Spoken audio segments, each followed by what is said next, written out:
Alamgir take media চ্যানেলে সবাইকে স্বাগত। আসসালামু আলাইকুম সম্মানিত শিক্ষকবৃন্দ, অনারেবল ভিউয়ার্স। আজকের ভিডিওটি অত্যন্ত গুরুত্বপূর্ণ, অর্থাৎ উপবৃত্তির চমৎকার একটি আপডেট এসেছে। আশা করছি এই আপডেটটির মাধ্যমে আপনারা উপবৃত্তিতে যে সকল সমস্যা রয়েছে সকল সমস্যার সমাধান করে নিতে পারবেন। তো কি সেই আপডেট এবং কি কি সমস্যাগুলো আমরা সমাধান পাবো এখান থেকে আজকের ভিডিওতে সেই বিষয়গুলি শেয়ার করতে যাচ্ছি। তাহলে প্রথমেই আমরা দেখব উপবৃত্তির এই আপডেটের মাধ্যমে কোন কোন সমস্যার সমাধানগুলো আমরা পেয়ে যাচ্ছি। উপবৃত্তি 2023-এ নিম্নোক্ত সমস্যাগুলোর সমাধান দেখুন। আপনারা যদি এই ধরনের সমস্যায় পড়ে থাকেন বা এই ভুলগুলো যদি আপনি ইতিমধ্যে করে থাকেন উপবৃত্তিতে, তাহলে সমাধান পাবেন একটি লিংকের মাধ্যমে, আর সেই লিংকটি আমার ভিডিও ডেসক্রিপশনে দেওয়া থাকবে। আপনারা সেই লিংকে ক্লিক করে এখান থেকে সমস্যার সমাধান পেতে পারবেন। তো সেই জন্য প্রথমেই আপনাকে একটি ব্রাউজার ওপেন করে নিতে হবে। তো আমি আমার এখান থেকে গুগল ক্রোম ব্রাউজারটি ওপেন করে নিচ্ছি। গুগল ক্রোম ব্রাউজারে যে সার্চ বার রয়েছে, এই সার্চ বারে আমি এখন যে লিংকটি এখানে প্রবেশ করাবো সেই লিংকটি আমি আমার ভিডিও ডেসক্রিপশনে দিয়ে দিব। আপনারা সেই লিংকে ক্লিক করে এখানে প্রবেশ করতে পারবেন। এই লিংকটি এখানে দিয়ে এন্টার বাটনে ক্লিক করে দিবেন। এন্টার বাটনে ক্লিক করে দিয়ে দেওয়ার পর দেখুন গুগল ফর্মটি কিন্তু ওপেন হয়ে গেছে। তো এই যে গুগল ফর্মটি দেওয়া আছে, এই গুগল ফর্মটি দেখুন বিবিধ কারণে ডাটা সংশোধনের জন্য তথ্য প্রেরণ ফর্ম। দেখুন এখানে লেখা রয়েছে ভুলক্রমে প্রাথমিক চক্রের সমাপ্তি, ভুলক্রমে পুনরাবৃত্তি, চাহিদা অপশনে ডাটা না পাওয়া, অনুমোদিত চাহিদা অপশনে মাসের সংখ্যা শূন্য প্রদর্শন,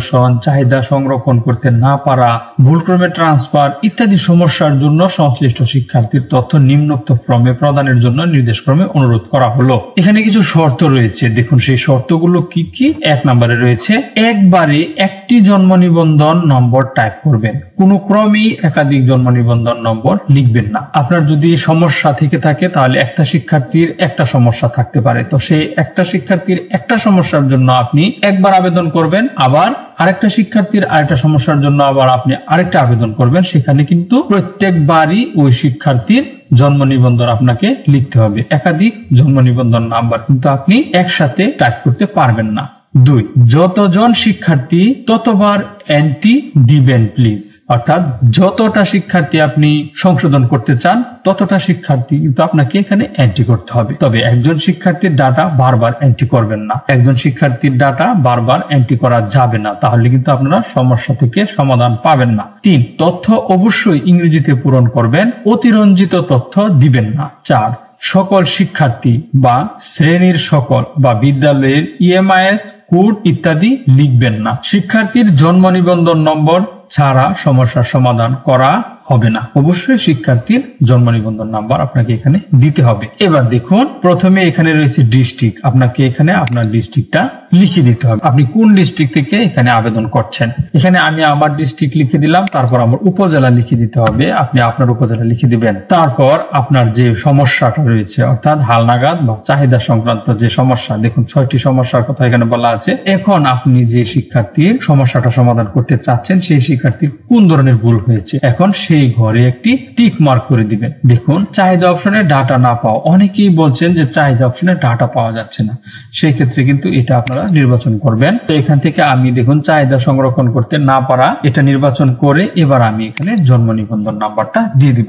only one birth registration number student, অর্থাৎ একজন শিক্ষার্থীর জন্ম নিবন্ধন নাম্বার এখানে আপনাকে দিতে হবে। তো আমি একজন শিক্ষার্থীর জন্ম নিবন্ধন নাম্বার দিয়ে দিচ্ছি। তো এবার দেখুন আমি এখানে আমার শিক্ষার্থীর জন্ম নিবন্ধন নাম্বারটি দিয়ে দিলাম। দিয়ে দেওয়ার পরে এখানে কিন্তু আর কোনো কাজ নেই, আপনি শুধু এই যে সাবমিট অপশনটি রয়েছে, এবার শুধু সাবমিটে একটি ক্লিক করে দিবেন। সাবমিটে ক্লিক করে দিয়ে দেওয়ার পর দেখুন এবার বিবিধ কারণে ডাটা সংশোধনের জন্য তথ্য প্রেরণ from your response has been recorded, অর্থাৎ আমার এটি চলে গেছে। তো এরপর যদি আপনি আরেকটি শিক্ষার্থীর তথ্য পাঠাতে চান তাহলে দেখুন সাবমিট অ্যানাদার রেসপন্স, এখানে ক্লিক করার পরে কিন্তু আপনাকে আবার এই ফর্মটি দিয়ে দেওয়া হবে। এখন আপনি আবার আগের মতো এখানে আপনার ডিস্ট্রিক্ট লিখবেন, উপজেলা লিখবেন, যে ভুলটা হয়েছে সেই ভুলটা এখান থেকে টিক মার্ক করবেন। তারপর এখানে ওই শিক্ষার্থীর বার্থ রেজিস্ট্রেশন নাম্বারটা লিখবেন, দেন আবার সাবমিট অপশনে ক্লিক করে দিবেন। তো এইভাবে কিন্তু আপনারা এখান থেকে যে ভুলগুলো আপনারা করেছেন বা আমরা যে ভুলগুলো করেছি সেই ভুলের সমস্যার সমাধান আমরা পেতে পারি। আশা করছি এই আপডেটের মাধ্যমে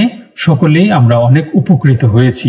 আর আমার এই ভিডিওটি যদি আপনাদের ভালো লেগে থাকে তাহলে চ্যানেলটি সাবস্ক্রাইব করে পাশে থাকা বেল বাটনটি অন করে রাখবেন, লাইক করবেন, কমেন্টস করবেন, শেয়ার করে অন্যকে দেখার সুযোগ করে দিবেন। ভালো থাকবেন, সুস্থ থাকবেন এবং নিরাপদে থাকবেন। ধন্যবাদ সবাইকে।